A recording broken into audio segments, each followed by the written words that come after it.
शब्द आहे काय रुक्मिणी, तुला कसं वाटतं?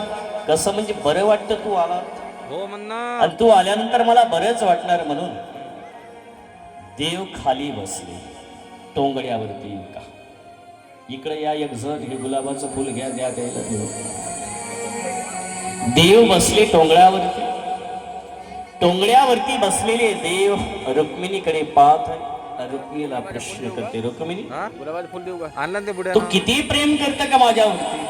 अथोट कृष्णाने गुलाबाचं फुल घेतलं आणि रुक्मिणीच्या हातामध्ये दिलं. रुक्मिणीने ते स्वीकारलं आणि स्वीकारलेलं फुल रुक्मिणीचे शब्द आहे, बस कन्हैया जन्म लूंगी मरूंगी, जन्म लूंगी मरूंगी, लेकिन पति भगवान श्री कृष्ण को ही करूंगी.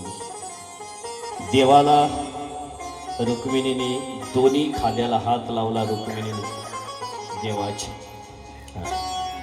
आणि देवाने हात लावल्यानंतर उजवा हात पकडला रुक्मिणीचा. देवाने उजवा हात. इकडे पया लागते मंडपाच्या बाहेर. उजवा हात पकडल्यानंतर लेकरं बाजूला करा, लेकरं बाजूला व्हा, बाकीचे मधातून बाजूला व्हा, बाजूला रस्त्यातून बाजूला व्हा, लेकरं तुम्ही बाजूला व्हा. आणि रुक्मिणी देवाला घेऊन पडत निघाली. कुठे?